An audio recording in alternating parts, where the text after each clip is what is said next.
25 बड़ी खबरों के बाद चलिए आगे बढ़ते हैं। अब बात आज के मुद्दे की, आज के सवाल की। विवादों में घिरे हैं शंकराचार्य स्वामी अभिमुक्तेश्वरानंद धर्म युद्ध यात्रा पर निकल चुके हैं। बाकायदा गाजे बाजे पूजा के साथ उन्होंने अपनी यात्रा की शुरुआत की और इस यात्रा में वो रुक रुक कर अपने हर पड़ाव पर सीधे सीएम योगी आदित्यनाथ को चैलेंज दे रहे हैं। माघ मेला से यह पूरा विवाद शुरू हुआ था, स्नान को लेकर विवाद शुरू हुआ था, लेकिन यह विवाद अब थमने का नाम नहीं ले रहा। इस बीच अभिमुक्तेश्वरानंद पॉक्सो केस में भी फंसे।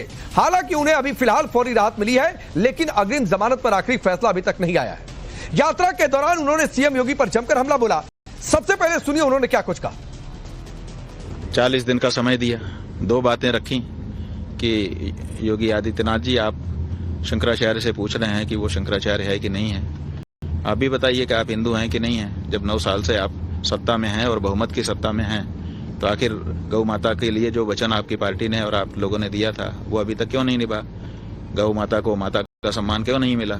2 काम कहा था, 2 काम कर देते तो हम मान लेते कि हाँ ठीक है, इनके है अंदर हिंदुत्व की बात है और सन्यासी की बात है। वही पार्टी है जो कहती थी कि बटोगे कटोगे, वही यूजीसी लेकर के आई, जो नया यूजीसी लाए। उसमें तो एक जाति को दूसरी जाति के सामने खड़ा ही कर दिया गया है। तो आपने तो लड़ाने के लिए कानून बना दिया, तो आप बटोगे कटोगे कैसे कह सकते हैं? इसका मतलब है कि आपने कहा कुछ और किया कुछ। किसको मजबूती मिलेगी ये तो वो लोग जाने, क्योंकि वो लोग ही राजनीति करते हैं। हम तो राजनीति करते नहीं। लेकिन हम ये लोग जब आपके माध्यम से उनका प्रश्न हमारे सामने आया है, तो हम पूछना चाहेंगे आपके ही माध्यम से कि ये मौका दूसरी पार्टियों को दे कौन रहा है? आप ही तो दे रहे हैं। आपने कहा था कि हम हिंदू हैं, हम हिंदू पार्टी हैं, हम हिंदू हितों के संरक्षक हैं, पैरोकार हैं। आपने कहा था कि गौ माता की रक्षा होनी चाहिए। आप अगर हिंदू धर्म की राजनीति करो तो अच्छा, दूसरा कोई कर ले तो बुरा। अरे हिंदू धर्म की राजनीति, हिंदुओं का देश है, यहाँ तो हिंदू धर्म की ही राजनीति होनी चाहिए। यहाँ का तो हर राजनीतिक दल हिंदुओं के पक्ष में खड़ा होना चाहिए, क्योंकि बहुत सारा हिंदू वोट है यहाँ। तो ऐसी परिस्थिति में आपने अपने नाम हिंदू वोट और हिंदू राजनीति लिखवा ली हो, ऐसा तो नहीं है। कोई भी पार्टी यहाँ हिंदुओं के पक्ष में खड़ी हो सकती है कि हम हिंदुओं की इस भावना के साथ हैं। स्वामी अभिमुक्तेश्वरानंद ने सीएम योगी आदित्यनाथ को टास्क दिया है और वो ये कह रहे हैं ताल ठोकर कि अगर ये टास्क मेरा नहीं पूरा हुआ तो आपको कालनेमी साबित कर देंगे। ये बात वो लगातार कह रहे हैं। पहले 40 से 45 दिन का समय था, फिर एक 4 दिन का अल्टीमेटम है और कह रहे हैं इस यात्रा पर हूं, लखनऊ पहुंचूंगा, नहीं कोई फैसला आया तो वहीं पर धरना दूंगा और कालनेमी साबित करूंगा। तो सवाल यह है कि यह फिर धर्मयुद्ध यात्रा है या फिर यह सियासी यात्रा है? अभिमुक्तेश्वरानंद के धर्म युद्ध यात्रा पर साधु संत समाज ने क्या कुछ कहा है, कुछ कुछ जगहों से हमने प्रतिक्रियाएं मंगवाई हैं, जरा उसे भी सुनिए। ये वही शंकराचार्य हैं जिनको बनारस में लाठियों से पीटा गया था, डंडों से पीटा गया था, हाथ जोड़ के माफी मांग रहे थे। ये वही शंकराचार्य हैं। इनको अयोध्या का राम मंदिर का निर्माण दिखाई नहीं पड़ रहा है। इनको जो है काशी विश्वनाथ जी का कॉरिडोर नहीं दिखाई पड़ रहा है। इनको वृंदावन का जन्मभूमि नहीं दिखाई पड़ रही है। इनको केवल धर्म युद्ध दिखाई पड़ रहा है। अरे भाई सुनानंद जी, आप मेरे साथ आए, हम आपके साथ हैं। धर्म युद्ध नहीं कीजिए, धर्म से समझौता कीजिए। देखिए, स्वामी अभिमुक्तेश्वरानंद जी ये हद पार कर दिए हैं। ये योगी जी के बारे में हमेशा शब्द बोलते हैं, मोदी जी के बारे में हमेशा शब्द बोलते हैं। अभिमुक्तेश्वरानंद को शंकराचार्य कहना बिल्कुल गलत है। हम तो इनको साधु भी नहीं मानते हैं। इनके जो बयान हैं ये अत्यंत निंदनीय है। ये राजनीति से प्रेरित हैं। भाजपा को घेरने के लिए, योगी मोदी को बदनाम करने के लिए इनका सारा षड्यंत्र है। इसके बदले में इनको मोटा फंडिंग पैसा मिल रहा है और जिस तरह की ये बातें कर रहे हैं ना, यह किसी हिंदू के लिए नहीं, मनुष्य के लिए शोभा नहीं देती है। तो अब ये देखिए अलग अलग संतों की राय, लेकिन इन सबके बीच में एक सवाल तो जरूर है कि ये धर्म यात्रा है या फिर सियासी यात्रा है, जिसके जरिए 27 का सफर तय करने की एक कवायद की जा रही है।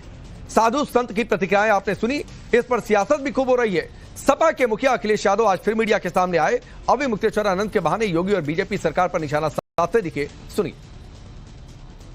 पूजनीय शंकराचार्य जी के साथ साथ शंकराचार्य विचार भी हैं और गाय की सेवा हो, ये हम सब चाहते हैं। लेकिन जिस तरीके से उन्हें बदनाम करने के आरोप लगाए हैं, पूजनीय शंकराचार्य जी के साथ साथ सनातन को ये बदनाम करना चाहते हैं।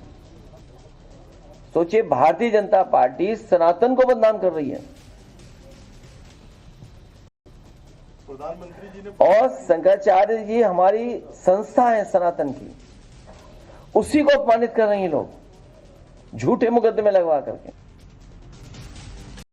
तो क्या ये जो सब कुछ हो रहा है वो सनातन के मान सम्मान अपमान का खेल है या फिर इसके पीछे हिडन एजेंडा कोई और है?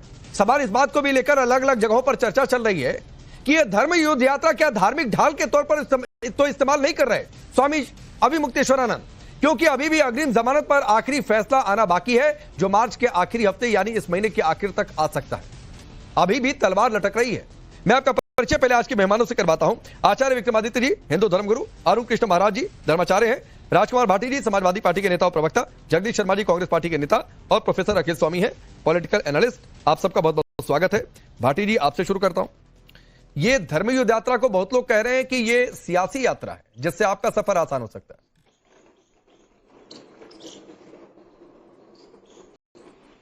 नहीं, मेरे ख्याल से तो शंकराचार्य अभिमुक्तेश्वरानंद जी ने एक भी कोई राजनीतिक मसला अभी तक उठाया नहीं है, कोई राजनीतिक एजेंडा पेश किया नहीं है, कोई राजनीतिक मांग की नहीं है। उनकी मांगें सब धर्म से संबंधित हैं, गौरक्षा की मांग है या जो साधु संतों को सम्मान देने की, सुरक्षा देने की मांग है। सवाल ये है कि पिछले 8-10 साल से सुनते सुनते हमारे कान पक गए कि हिंदू खतरे में है, हिंदू खतरे में है। हम भी सोचते थे यार हिंदू को किससे खतरा है, तो अब समझ में आया कि हिंदू को भारतीय जनता पार्टी की सरकार से खतरा है, योगी आदित्यनाथ जी से खतरा है। एक शंकराचार्य को अगर धर्म रक्षा यात्रा निकालनी पड़ रही है किसी शासन से भयभीत होकर, किसी शासन से असंतुष्ट होकर, तो खतरा तो उसी से है सबसे बड़ा। आपने कई बार कहा कि राजनीतिक एजेंडा। जो व्यक्ति एक मठाधीश होते हुए साधु वेश धारण करके मुख्यमंत्री की कुर्सी पर बैठा है उसकी राजनीति तो आपको दिखाई नहीं देती। और शंकराचार्य केवल शंकराचार्य की सीमाओं में रहकर धर्म की बातें कर रहे हैं, उसे राजनीति बता रहे हैं आप।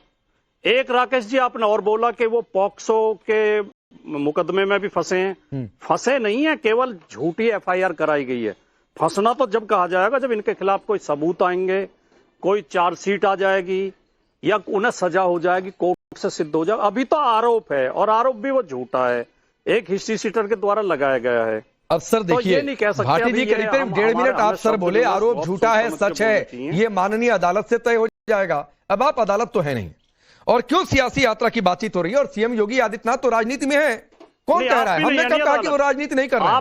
अरे सियासत में आ गए तो सियासत कर रहे हैं, सोचने की बात ये है। लेकिन सुनिए भाटी जी, मैं क्यों कह रहा हूं और क्यों इस बात की चर्चा चल रही है, सिर्फ मेरा विचार नहीं है। स्वामी अभिमुक्तेश्वरानंद बिहार विधानसभा चुनाव में प्रत्याशी उतार चुके हैं, बंगाल में चुनाव लड़ने की बातचीत कर चुके हैं, उत्तर प्रदेश में भी कह चुके हैं कि हम चुनाव लड़ लेंगे। तो सर छोड़ दीजिए, या तो वो खुलकर आ जाए कि हम सियासत कर रहे हैं, जो बीजेपी के भी लोग कहते हैं कि उनको आना है तो आ जाए भाई, चुनावी लड़े और वो लड़ ले, कोई भी चुनाव लड़े, मुझे उस पर बातचीत नहीं करनी है। लेकिन क्यों यह सवाल था? सवाल इसलिए था कि इससे आप लोग कहते हैं ओवैसी से फायदा किसको होगा? बीजेपी को होगा। तो भाई अगर लड़ेंगे तो फायदा किसको होगा? आप फायदा कि हिंदू वोट बैंक बटेगा, जो आप नहीं कर पा रहे हैं अपने बूते। नहीं, मैं मान लेता हूं आपकी बात से 100% सहमत हो जाता हूं, लेकिन ऐसी परिस्थिति क्यों पैदा होने दी योगी आदित्यनाथ जी ने?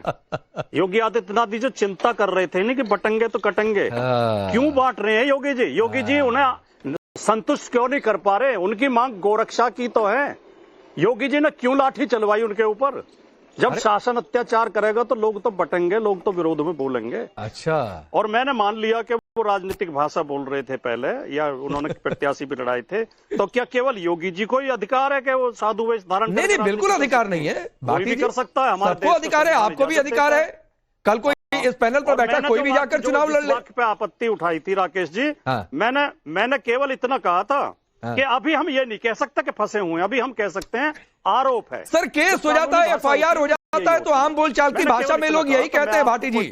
अब आप इसको भले खारिज कर दें, आम बोलचाल की भाषा में एक आम आदमी पर एफआईआर दर्ज हो जाएगी तो वो यही कहेगा कि कहां एफआईआर के चक्कर में फंस गए भाई, कौन सा केस दर्ज हो गया। इसको आम बोलचाल की भाषा में सर फंसना ही कहते हैं।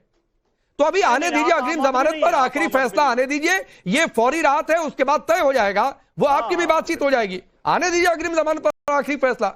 ये तो इंटरिम राहत है। लेकिन विक्रमादित्य जी ये मानने को तैयार नहीं है कि, हालांकि मान भी गए भाटी जी की, तो ये अच्छी बात है कि ये मान भी जाते हैं कई बात की हम ही को फायदा होगा इससे, तो यही 27 वाला एजेंडा है।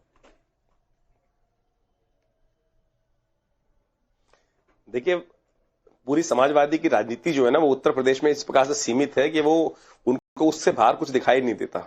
इस यूपी के अंदर सबसे कम गौ हत्या हो रही है, और गौ रक्षा के लिए जिस प्रकार का कानून वहां उपस्थित है, भाटी जी को जाके देखना चाहिए। राजनीति इसमें इसलिए दिखाई देती है कि बंगाल में कोई आवाज नहीं उठाई जाती, झारखंड में कोई आवाज नहीं उठाई जाती, कर्नाटक के अंदर कोई आवाज नहीं उठाई जाती, केरल के अंदर, तमिलनाडु के अंदर, नॉर्थ ईस्ट के अंदर, झारखंड के अंदर, पंजाब के अंदर, मैंने इन समस्त राज्यों का नाम लिया, कोई प्रोविजन नहीं है। आज मुझे बताइए, महाराष्ट्र, बीजेपी शासित प्रदेशों के अंदर, महाराष्ट्र में गौ को वहां संरक्षित जीव उपस्थित कर दिया, एक सरकार ने लॉ बना दिया। बाकी सारे राज्यों में जितनी बीजेपी शासित है, वहां कहीं ना कहीं उसकी व्यवस्था बनाने का प्रयास किया जा रहा है। अगर कॉन्स्टिट्यूशन के अंदर लिखा है कि पूरे राज्य जब तक एक साथ तैयार नहीं होंगे तब तक इस पे नेशनल लॉ नहीं बनाया जा सकता। तो आज शंकराचार्य जी पर हम कह रहे हैं, बहुत बढ़िया मुद्दा उठा रहे हैं। गौरक्षा का पूरे 50-70 सालों से हमें इंतजार है कि गौरक्षा पे राष्ट्रीय कानून कब बनेगा। क्षेत्रीय तौर पर बीजेपी की जहां शासित प्रदेश है वहां वो कार्य करने का प्रयास कर रहे हैं, लेकिन शंकराचार्य जी, अभिमुक्तेश्वरानंद जी इन क्षेत्रों में क्यों नहीं जा रहे हैं? इसीलिए राजनीति कहीं ना कहीं सुबह दिखाई देती है। बीजेपी शासित प्रदेशों में जहां पर कांग्रेस जो कांग्रेस शासित प्रदेश है, वहां जाकर उनकी दोस्ती क्यों नहीं काम आती? इतने सालों से बीजेपी ने राज्य किया, जो इससे पहले जो इनके स्वरूपानंद जी वहां विद्यमान रहे, कांग्रेस के टाइम पर कोई बड़ा आंदोलन उन्होंने नहीं किया। करपात्री जी महाराज के बाद शंकराचार्य जी को बिल्कुल याद नहीं आई अभिमुक्तेश्वरानंद जी को कि इसके ऊपर कानून बनाए, कांग्रेस को पकड़ के बनवा देते। आज भी कांग्रेस जिन जिन शासनों में है, कहिए कि सपोर्ट कीजिए नेशनल लॉ लाने के लिए, वहां नहीं आंदोलन चल रहा है। लेकिन यहां पर जबरदस्ती एक मुद्दे को बनाकर धर्म को बदनाम करने के लिए, सनातन के खिलाफ काम करने के लिए जिस प्रकार से षड्यंत्र रच रहे हैं, और जो काल नेमी उनके साथ जाके जुड़ गए हैं, काल नेमी जो साथ जाके जुड़ गए हैं, कौन है काल नेमी? तौर पे समझ में आ रहा है जुड़ गया है साथ, कौन है काल नेमी? विक्रमादित्य जी कौन है? रूप में वहां बैठ गए हैं, कौन है? किसका नाम लीजिए सीधे। भाटी जी मुस्कुरा रहे हैं, जो साथ जुड़ गए जाके, तो नाम लीजिए ना सीधे। धर्म के विरोध में काम किए, कार सेवकों की हत्या किए। मैं बता रहा हूँ, समाजवादियों ने कार सेवकों की हत्या करी, तब इनको हिंदू याद नहीं आया। तो सीधे कहिए समाजवादी काल नेमी का है, आप इधर उधर घुमा रहे हैं। फिर भाटी जी जवाब देंगे, दर्शकों को भी लगेगा कि ठीक है, सीधे वार पलटवार हो रहा है। जी को अरेस्ट करवा दिया, वहां कोई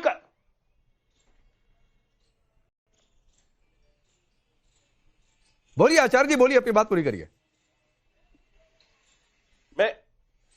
मैं कह रहा हूं, काल नेमी जो कार्य जो कर रहे हैं, यहां स्वांग रच के बैठ जाते हैं। पहले मुलायम सिंह जी ने कहा कि कितने भी कार सेवक आएंगे उन सबको गोली से मारूंगा। क्षमा मांगी? क्षमा मांगी क्या? आज तक क्षमा नहीं मांगी समाजवादी में। आज भाटी जी को कहना चाहिए कि हमसे गलती हुई थी, हिंदुओं की हत्या हमने करवाई, कार सेवकों के रूप में गोली माथे में मरवाई, सरयू लाल। भाटी जी जवाब दीजिए, फिर मैं आगे बढ़ जाता हूं। भाटी जी रिप्लाई रिप्लाई। कार सेवकों पर जिस व्यक्ति ने गोली चलाने का आदेश दिया था, वो तो इन्होंने राम मंदिर निर्माण समिति का अध्यक्ष बना रखा। ये प्रकरण तो यहाँ बंद हो गया। सीएम माननीय आदित्य जी कह रहे हैं कि उत्तर प्रदेश में गौ सबसे सुरक्षित। नेताजी का बयान है जी, जहां मैं बैठा हूँ दादरी में, और आएंगे औरों को मारूंगा। जहां तो मैं दादरी में बैठा हूँ, बयान है भाई साहब, नेताजी का बयान है कि और आएंगे और मारूंगा। नेताजी का बयान था कि और आएंगे और मारेंगे। बीच में नहीं गुरुदेव बीच में नहीं, संत की मर्यादा बना कर रखें, बीच में नहीं, ऐसा नहीं। मैं नहीं बोला था आपके बीच में, बिल्कुल। जहां मैं बैठा हूं राकेश जी, दादरी में पूरन जोशी के कोल्ड स्टोर में 80 टन गाय का मांस पकड़ा गया, 80 टन। और पूरन जोशी को 1 सप्ताह के अंदर जमानत मिल गई, कोई सख्त कार्रवाई नहीं हुई। भारतीय जनता पार्टी का लोनी क्षेत्र से विधायक नंदकिशोर गुर्जर खुलेआम आरोप लगा रहा कि उत्तर प्रदेश में 10,000 गायें रोजाना कटवाई जा रही हैं। और जगह जगह लोग आरोप लगा रहे हैं कि योगी आदित्यनाथ जी उनसे मिले हुए हैं गौ हत्यारों से। और इनका एक विधायक संगीत सोम मांस की फैक्ट्री में डायरेक्टर बना, जब आवाज उठी मीडिया में गलत रिजाइन कर दिया। एक संत गौ रक्षा होती है, ऐसे गौ रक्षा होती है। इस प्रकार से रक्षा अखिलेश यादव जी कर रहे थे, 5 करोड़ का लोन दे रहे थे बिना ब्याज के गौपालन के लिए। आपको नहीं सुधार रहे। मैं कह रहा हूं, ये आप गलत आरोप लगाने की बात करें। जो व्यक्ति अहर्निश अपने सनातन की रक्षा के लिए, गोरक्षा के लिए कार्य कर रहा है, और उस प्रकार के आप गलत आरोप। सुनिए, मैं आगे बढ़ता हूं, बाकी मेहमानों को लाता हूं। भाटी जी सुनिए, सर भाटी जी सुनिए, बताओ। भाटी जी भाटी जी, आप यूपी में गौ हत्या को लेकर जो बातचीत आप कर रहे हैं, सर यूपी में गौकशी कानून को लेकर एक मौलाना साहब इतने चिढ़े हैं, मैं नहीं नाम ले रहा हूं, ना मैं उस खबर को आगे बढ़ाना चाहता हूं, इसलिए कि इस तरीके के लोग कुछ भी आकर बोलते हैं। उन्होंने सीएम योगी की मां के लिए अपशब्दों का इस्तेमाल किया है। मैं नहीं उधर जाना चाहता हूं, लेकिन चिढ़े हुए हैं इससे, मैं निंदा करता हूं इस तरीके आदमी की। से। तो सर निंदा करते हैं तो आप सिलेक्टिव हो जाते हैं ना निंदा में, अखिल स्वामी जी। ये ना सेलेक्टिव नहीं है हम, कोई भी इस तरह का बदतमीजी करता है उस खिलाफ है। हाँ ठीक है अखिल स्वामी जी, ये धर्मयुद्ध यात्रा है या फिर सियासी यात्रा है योगी को हराने के लिए 27 में फिर न बन जाए, इसीलिए ये टकराव है पूरा। देखिए, मैं ना तो पीत वस्त्र पहने हूं ना गेरुआ वस्त्र पहने हूं, लेकिन हूं शुद्ध सनातनी। और हमारा शुद्ध सनातन धर्म जो है वो चलता है आस्थाओं पे, और हमारी आस्थाएं इस बात से निर्भर हैं कि पूरा सनातन धर्म जो स्थित है वो है आदिगुरु शंकराचार्य, उनकी 4 पीठों से। देखिए, ये बिल्कुल मैं चेतावनी देता हूं जिन लोगों ने ये पहले भी स्टेटमेंट सुनवाए और हमारे शंकराचार्य गुरु का उन्होंने अपमान किया, उनके लिए अपशब्द बोले, ये सब कालनेमी हैं। जो भी व्यक्ति हमारे शंकराचार्य, हमारे सनातन का अपमान करेगा, और मैं ये बता रहा हूं, मैं 11 तारीख को लखनऊ जा रहा हूं, मैं अपने गुरु भगवान शंकराचार्य के साथ खड़ा हूं, पूरा सनातन धर्म उनके साथ खड़ा है। कोई अपना साइड चुनने के लिए सनातन विरोधी हैं, अखिल स्वामी जी, हर कोई अपना साइड चुनने के लिए स्वतंत्र है। आप किस पक्ष में खड़े हैं ये आपका ही चुनाव होगा, लेकिन जो स्वामी अभिमुक्तेश्वरानंद ने अपमानजनक शब्दों का इस्तेमाल किया, उनका क्या है? उनका क्या? जो शंकराचार्य के खिलाफ आदमी जिसपे 26 केस हैं, जो आदमी भ्रष्ट आचरण का वो है, रो रो के फूट के रो रहा है क्योंकि मेरे भगवान शंकराचार्य पे उसने अपमानजनक टिप्पणी की है, केस किया है। कहां जाएगा ये भगवान डिसाइड करेंगे, लेकिन मेरे भगवान महादेव के, हमारे अनुयायी, हमारे सनातन धर्म के प्रतीक, हमारे अभिमुक्तेश्वरानंद जी के खिलाफ कोई एक शब्द बोलेगा, हम सनातनी उसकी लंका में आग लगा देंगे। ठीक है अरुण कृष्ण महाराज जी, मैंने तो बीच में 10 बार पूछा कि जो उन्होंने सीएम योगी के लिए अपमानित शब्दों का इस्तेमाल किया उसका क्या, उस पर अखिल, अरे वो भगवान है, जो चाहे कर सकते हैं, भगवान के लिए सब माफ है। ठीक अरुण कृष्ण, ऐसा है वो आपके भगवान होंगे, सबके भगवान नहीं है। आपको अभी पूछ लूंगा ना, भगवान की परिभाषा बता नहीं पाओगे आप। अभी आते हैं शास्त्र पे। देखिए, शास्त्र ने कहा अधर्मो धर्म रूपेण तृणय कूप इवावृता। आजकल अधर्मी भी धर्म का आचरण बोल के पहन के टीवी चैनलों पे आके बोल रहे हैं। मैं तो ये राजकुमार भाटी जी है, इनकी बात को ज्यादा गंभीरता से लो मत। ये तो ये भी कह चुके कि मोहम्मद जैसा महापुरुष इस धरती पे कोई नहीं है। इनकी बातों को गंभीर लेने की आवश्यकता नहीं है। ऐसे दिन भर कुछ कहते रहते हैं, इनकी बात को गंभीर लेने की आवश्यकता महाराज जी, एक मिनट, मोहम्मद से बड़ा कोई ये तो प्लीज, आप जिसको भगवान कह रहे हो, नहीं उसको आपके भाटी जी ने पहले आपके सुनो, भाटी जी ने आपका पहले बेड़ा गर्क कर दिया। भाटी जी कह चुके हैं कि मोहम्मद से बड़ा कोई महापुरुष नहीं है, आप कह रहे हो भगवान है। मैं यहाँ से अरुण कृष्ण महाराज जी, प्लीज, भाटी जी ने क्या कहा नहीं कहा, इस चैनल से आगे सड़क पर चलते उन्होंने क्या कहा, उस पर एक तो मैं यहाँ पर चर्चा नहीं करूंगा। पहली बातचीत है, वो 10 पॉडकास्ट में जाते रहते हैं और कहीं भी जाकर कुछ भी बोलते हैं, तो मुझे उस पर चर्चा नहीं करनी है। दूसरी बात है, किसी भी धर्म में किसी भी इष्ट के खिलाफ कोई भी कुछ भी बोले, उस पर मैं चर्चा ना तो करूंगा ना तो मैं उसको एंडोर्स करूंगा। तो कौन क्या महापुरुष, वो भाटी जी की अपनी व्यक्तिगत राय थी, वो मानते हैं कि वो महापुरुष है, ये उनकी अपनी राय है और उनको मानने वाले, बड़ा कोई महापुरुष ही नहीं है, उस पर चर्चा नहीं। अरुण कृष्ण महाराज जी एंडोर्स नहीं करूंगा, आप मुद्दे पर आइए सर, उसको एंडोर्स नहीं करूंगा मैं। मुद्दे पे ये है कि अभी मात्र 7 दिन पहले सलीम वास्तविक नाम के एक लड़के को घर में घुस के चाकू से गोद डाला गया और उसी आदित्य योगीनाथ ने 48 घंटे के अंदर आतंकवादियों को गोली मार दी गई। क्या शंकराचार्य का यह कर्तव्य था कि आदित्य योगीनाथ की प्रशंसा करें? असल में यह केवल, और आपको बताना चाहता हूं मैं समाजवादी पार्टी को एक बड़ा अच्छा इनके लिए लाइन बोलना चाहता हूं कि देखिए, जो पिटवाते थे संतों को और राम भक्तों पे गोली चलाते थे दनादन, वो आज दिन भर रट्टू तोते की तरह रट रहे हैं सनातन। ये सनातन की बातें कर रहे हैं, जिनके जब राम मंदिर में एक छोटी सी प्रतिमा भगवान राम की लगी थी, तब 250 करोड़ का हज हाउस बनवाने वाले यहां पर बैठ के सनातन की बातें कर रहे हैं। अरे भैया, शंकराचार्य का पूरा सम्मान है अभिमुक्तेश्वरानंद जी का, लेकिन आज ना चाहते हुए भी आज वो इंडी गठबंधन की कठपुतली बन के रह गए हैं। क्या शंकराचार्य की ऊर्जा का यह काम है कि वो अपनी ऊर्जा इंडी गठबंधन की बैटिंग करने के लगाए, या अपने कार्य को, अपनी ऊर्जा को सनातन धर्म की रक्षा के लिए लगाएं? क्या देश के अंदर केवल एक कार्य है, गौ भक्ति, गौ रक्षा? मैं भी गौ रक्षा करता हूँ, धरातल पे काम करता हूँ, लेकिन ये देश ठीक है। जिहाद, मैं जगदीश जी आना चाह रहा था, सर एक मिनट और दे दीजिए, चूंकि इन्होंने भाटी जी का नाम ले लिया तो रिप्लाई तो बनता है। क्या काम कर रहे हैं भाटी जी, यही तो बात हो रही थी कि आप लोग वोट के लिए सनातन की रट लगाए बैठे हैं। आप भी अपमान नहीं करेंगे आदित्य योगीनाथ का, आप भी अपमान नहीं करेंगे आदित्य योगीनाथ का। अगर वो आपके आदर्श हैं तो हमारे भी आदित्य योगीनाथ आदर्श हैं। एक शब्द नहीं सुनूंगा आदित्य योगीनाथ के खिलाफ, एक शब्द नहीं सुनूंगा। ठीक ठीक है, भाटी जी का जवाब आने दीजिए। भाटी जी, सनातन की रट वोट बैंक के लिए आप भी अपनी जीवा को नियंत्रण कीजिए। हो गया, ठीक है, एक शब्द नहीं सुनूंगा मैं। हाँ ठीक है, मत सुनिए, आप मानिए, ये सुनने के लिए नहीं तैयार है, आप मानने के लिए नहीं तैयार है। फिलहाल भाटी जी की बात आने दीजिए। शंकराचार्य एक विचारधारा है। ठीक है महाराज जी, कोई व्यक्ति है। महाराज जी सुनिए, अभी जगदीश जी नाराज हो रहे होंगे, उनके पास नहीं गया। एक मिनट रुक जाइए, अरे रुक जाइए, रुकिए प्लीज। अरे रुकिए, एक साधारण व्यक्ति भगवान कह रहे, पहले आपको भगवान की बताइए। चलो बताइए भगवान का क्या मतलब होता है। 6 गुण बताइए भगवान के। चलिए, आपको शास्त्र आते ना, बताइए भगवान के 6 गुण क्या होते हैं, बताइए। अरे आप बताइए भगवान के 6 गुण। अरे भगवान कहते किसे साबित कीजिए, शास्त्र साबित कीजिए भगवान किसे कहते हैं। 6 गुण बताइए। अरे यहाँ क्या है, टाइम बोलिए, बताइए शंकराचार्य, बताइए। अरे भगवान के 6 गुण बताइए, बताइए 6 गुण कौन से होते हैं भगवान के, बताइए। पता कुछ है नहीं, पता कुछ है नहीं, बाय टाइम बोल रहे हैं। भगवान किसी व्यक्ति को भगवान। अच्छा ठीक है महाराज, शंकराचार्य एक विचार, महाराज जी एक व्यक्ति है। ठीक है भाटी जी। राकेश जी, आपके शो को जो सुन रहे होंगे उन्हें ये समझ में आ रहा होगा कि भारतीय जनता पार्टी के चमचे, चापलूस और अंध समर्थक, अंध भक्त भैया समाजवादी पार्टी से कितने घबराए हुए। आप सवाल पूछ रहे सनातन पे, धर्म पे, ये समाजवादी पार्टी को गाली देने में लगे हुए हैं। अरे तुम तो जिहादियों की चमचागिरी करते, थोड़ा धैर्य रखें। अरे भाटी जी, जिहादियों की चमचागिरी करते तुमने जीवन बिता दिया अपना। हम शंकराचार्य नहीं अच्छा लगता, हमारे मुंह से धर्म की बातें तो अच्छी लगती नहीं। चुप करा सकते हो, मैं चुप करा रहा हूँ। महाराज जी, तुम तो मैं टेक देता हूँ, रुक जाइए प्लीज।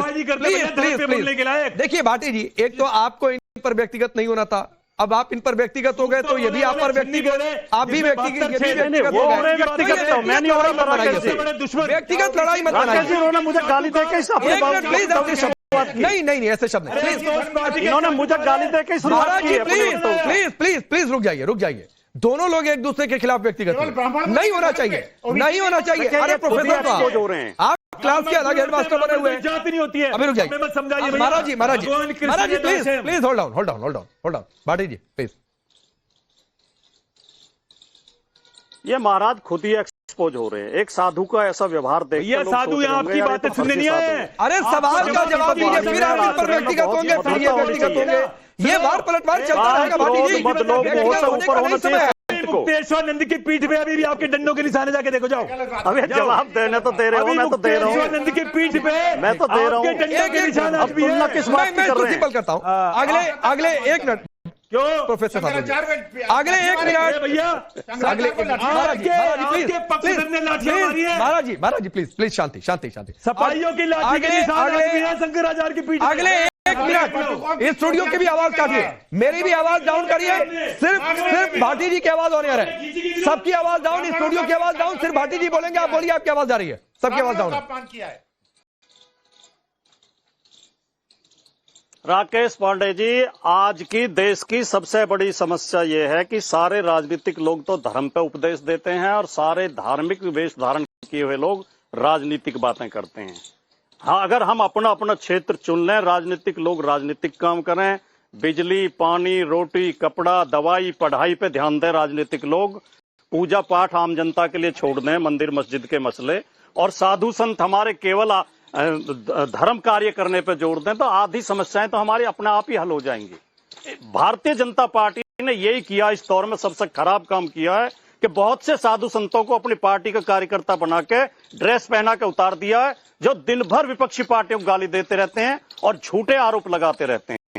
इससे देश चलने वाला नहीं है। देश आचरण से चलेगा, व्यवहार से चलेगा, चरित्र से चलेगा। अपने अपने चरित्र को सुधारें। हमें कोई भी साधु संत हो, हम सबका सम्मान करते हैं, हम धर्म की मर्यादा को पूरा पालन करते हैं, हम अपने घर में पूजा पाठ करते हैं, सारे त्योहार मनाते हैं। राजकुमार भाटी सिखा रहे धार्मिक बातें। भैया, इससे ज्यादा हास्यास्पद इस दुनिया में कुछ हो नहीं सकता। जो क्या खराबी है? बिल्कुल नहीं सिखा सकते। अरे आपके शंकराचार्य तो आप भी तो राजनीति सिखा रहे हो। कि मोहम्मद से बड़ा आप भी तो राजनीति सिखा रहे हो। बहुत हो गया आप जगदीश भी जी, तो राजनीति सिखा रहे हो। जगदीश जी बेसब्री हो रहे हैं। ठीक है भाटी जी, आपकी बात बिल्कुल ठीक है कि राजनेता अपना काम करें, धर्मगुरु अपना काम करें, हमारे लिए समस्या ही नहीं रहती। हमारे सब अपने लेकिन दिक्कत ये है सारा हिंदू समाज कि नेता भी अपने गिरबान में नहीं झांक रहे, वो भी धर्म सिखाने आते हैं, वो भी धर्म हस्तक्षेप करते हैं। कैसे, उसकी बात बाद में। लेकिन जगदीश जी, एक बात तो यह है कि अगर सनातन की रट यूपी में भी अगर आपके पार्टी के नेता कर रहे हैं तो सिर्फ इसलिए कर रहे हैं इसी बहाने 27 में कुछ वोट मिल जाए।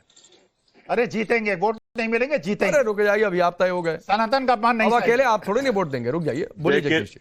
देखिए राकेश पांडे भाई, गीता में लिखा कि जैसे कर्म करोगे वैसा फल देगा भगवान। मेरे ख्याल ये सारे हिंदू मानते होंगे इस बात को, ठीक है। कर्म सामने आ रहे हैं, चाहे योगी जी हो चाहे मोदी जी हो। गलत लोगों को फंसाया, झूठे मुकदमे बचाया, आचार्य पर लगाया मुकदमा, अब स्टीम फाइल में फंस गए ना। कर्मों के खेल तो जीवन में भुगतने। हमारा हिंदू धर्म तो ये कहता है, मेरा हिंदू धर्म तो कहता है कि सभी धर्मों का सम्मान करो। हो क्या रहा है, तो साधु संत लड़ रहे हैं, नेता लड़ रहे हैं, भाई लड़ रहे हैं, मुसलमान लड़ रहे हैं। ये थोड़ी राजनीति का कोई हिस्सा होना चाहिए। राजनीति में हर बार कहता हूं कि योगी जी या तो योगी बन के रहे या राजनेता बन के रहे, दोनों चीज बनेंगे तो लड़ाई होगी। और वही हो रहा है भाई। यात्रा की बात करें, यात्रा तो अडवाणी जी में निकाली थी, राम मंदिर को लेकर रथ यात्रा निकाली थी, आपको याद होगा, वो थी सियासी यात्रा। एक धर्म गुरु गाय बचाने की बात कर रहा है तो अच्छी बात है। तो आडवाणी जी की रथ यात्रा और नहीं, आडवाणी जी की रथ यात्रा और ये वाली यात्रा एक ही जैसी है, आप ये कैसे साबित कर रहे हैं? भाई यात्रा तो यात्रा है। हाँ, ठीक। कोई देश के लिए निकालता है, कोई धर्म के लिए निकालता है। मैं भी यही कह रहा हूं, पर झगड़े नहीं करना चाहिए। अरे मैं भी यही कह रहा हूं कि धर्म युद्ध यात्रा नहीं है। यही मैं भी सवाल कर रहा हूं कि क्या ये सियासी यात्रा है? और जगदीश जी आप साबित कर रहे हैं कि ये सियासी यात्रा है। जो आपने तुलना कर दी कि आडवाणी जी की रथ यात्रा और ये यात्रा एक ही जैसी यात्रा है, तो ये सियासी यात्रा आप खुद साबित कर रहे हैं। भाई वो सियासी यात्रा थी और ये धार्मिक यात्रा है, ये गाय बचाने की यात्रा है। हम सबको साथ खड़ा होना चाहिए। जो गाय को माता मानते हैं सबको साथ खड़ा होना चाहिए। नहीं पलटा नहीं, मैं तो सच्चाई बता रहा हूं भाई। मैं तो कहता रहा हूं साधु और स्वाधु एक साथ नहीं रह सकते भाई। साधु रहो या फिर नेता रहो, दो में एक रास्ता चुनो। आप नेता भी हो तो यही तो हो रहा है। अगर उत्तर प्रदेश में कोई नेता होता मुख्यमंत्री तो रोज हिंदू मुसलमान नहीं होता। अच्छा, भारतीय जनता पार्टी के कितने मुख्यमंत्री हैं, कितने राज्यों बता दे, कहां हिंदू मुसलमान हो रहा है, कहां धर्म की राजनीति हो रही है, मुद्दों पर बात हो रही है। यहाँ बाबा है तो बाबा लड़ रहे हैं। मैं यही तो कहना चाह रहा हूँ, एक रास्ता चुनो। जब अच्छा एक बात बताइए जगदीश जी, सुनिए जगदीश जी, साधु नेता है तो आपको दिक्कत है, और अगर किसी दूसरे धर्म का धर्मगुरु नेता बन जाए तो उससे दिक्कत नहीं है। साधु का भाई, साधु का काम अभी भाटी जी ने कहा, मैं तो हर बार कहता हूं, वो बताइए ना। साधु को धर्म की बात, अरे मैं जो आपसे पूछ रहा हूं वो बताइए। साधु संत नेता बन गया तो आपको दिक्कत है, कोई योगी नेता बन गया तो आपको दिक्कत है, लेकिन किसी दूसरे धर्म के धर्म गुरु को नेता बनाइए, आप सांसद बनाइए, उससे आपको परहेज नहीं है। सिर्फ हिंदू नेता से आपको, सिर्फ हिंदू धर्म गुरु से आपको परहेज है। साधु स्वादु बनेंगे तो यही परिणाम आएंगे भाई। अरे जो मैं आपसे पूछ रहा हूं वो बताइए ना भाई। साइकिल दे दी जाए, मैं आपसे जगदीश जी जो पूछ रहा हूं वो बताइए। हिंदू धर्म गुरु नेता बने तो आपको दिक्कत है, दूसरे धर्म के गुरु नेता बने तो उससे प्यार है आपको। कौन नेता बन रहा है वो भी गलत करा, अगर अच्छा कर रहा है तो। अच्छा भाटी जी को लाइए, अभी भाटी जी को लाइए, समाज को लेकर चलिए। हाँ रुक जाइए, होल्ड डाउन लेकर चलिए। अरे रुक जाइए, होल्ड डाउन। रामपुर से सांसद आपका कौन है भाटी जी, और कहां के मौलाना है बता दीजिएगा जरा। हाँ एक मौलाना है। एक मौलाना है, नाम तो बोलिए। मौलाना है। अरे भाटी जी, अरे ना एक मिनट नाम तो बोलिए। शर्मा रहे हैं भाटी जी, शर्माई मत बोल दीजिए, कोई बात नहीं। भाटी जी शर्माई मत बोल दीजिए, कोई रुक जाइए, नाम तो बोलिए। ये मस्जिद के इमाम है, यही तो कहलवाना चाह रहे हो आप। मैं तो कह रहा हूँ, लेकिन मैं डंके की चोट पर यह कह रहा हूँ कि चाहे हिंदू हो, मुस्लिम हो, कोई भी धर्म हो, धार्मिक लोगों को धर्म का ही काम करना चाहिए, राजनीतिक लोगों को राजनीतिक काम करना चाहिए। तो ठीक है सर, तो ये पहले अपने पार्टी में लागू कर देना चाहिए था कि हम किसी भी हिंदू मुस्लिम सिख ईसाई किसी भी धर्मगुरु को नेतागिरी में नहीं लाएंगे।